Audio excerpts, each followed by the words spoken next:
What do you see when you picture Colonel Sanders? A friendly, white-suited gentleman, the face of a global fried chicken empire, right? But what if I told you that the story behind that famous smile is one of the most incredible tales of failure, resilience, and late-life triumph you'll ever hear?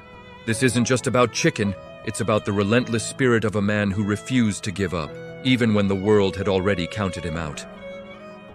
Our story begins not with a young, ambitious entrepreneur, but with a 65-year-old man named Harland Sanders. Imagine this. You're at an age when most people are settling into retirement, looking back on their life's work.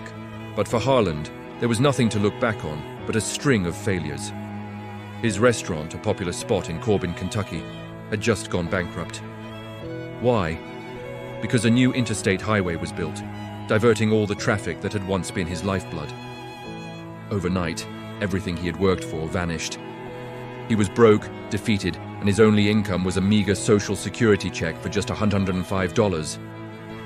For most, this would be the end of the road, a time to accept defeat and live out their remaining years in quiet desperation. But Harland Sanders was not most people. He had two things left: a beat-up Ford and a secret recipe for fried chicken he'd perfected over the years, a unique blend of 11 herbs and spices. So, what did he do? He decided that if customers could no longer come to his chicken, he would take his chicken to them. At 65 years old, he loaded his car with a pressure cooker, some flour, and his secret spice blend, and set off on a journey across America. His plan was simple, yet audacious. He would visit restaurants, cook his chicken for the owner, and if they liked it, he would offer to franchise his recipe. For every piece of chicken they sold using his method, he would receive a royalty of just a few cents. Now, picture the scene. An elderly man in a white suit, driving from town to town, sleeping in the back of his car to save money. He'd walk into a restaurant, unannounced, and ask the owner for a chance to cook in their kitchen. Think about the reaction he must have received. Skepticism, laughter, outright rejection. Who is this old man trying to sell me a chicken recipe? They must have thought. He faced rejection not once, not 10 times, not even 100 times. The story goes that Harland Sanders was rejected over 1,000 times. Can you even imagine that? 1,000 doors slammed in your face. 1,000 people telling you your dream is worthless. Day after day, town after town, the answer was always the same. No. He ate his own fried chicken so often, just to demonstrate it, that he later joked he got sick of the taste. He was often lonely, constantly running low on money, and always on the brink of giving up. Think about the mental fortitude it takes to hear no 1,000 times, and still get up the next morning, put on that white suit, and knock on one more door. It's a level of perseverance that's almost superhuman. He believed in his product with an unshakable conviction that bordered on obsession. During this grueling journey, he wasn't just selling a recipe, he was selling himself. His persona, the Southern gentleman, the Colonel title, which was an honorary one from the state of Kentucky, it was all part of the brand he was building, door to door.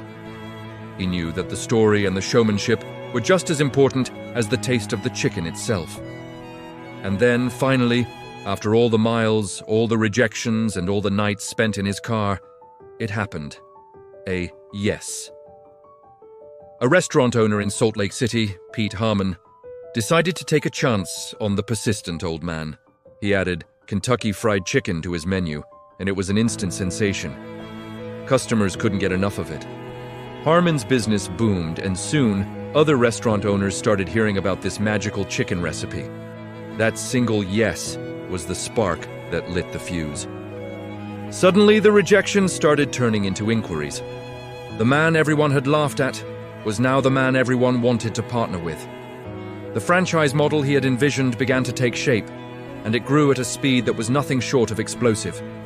By 1964, just 9 years after he started his journey at age 65, Harland Sanders was no longer a broke retiree sleeping in his car.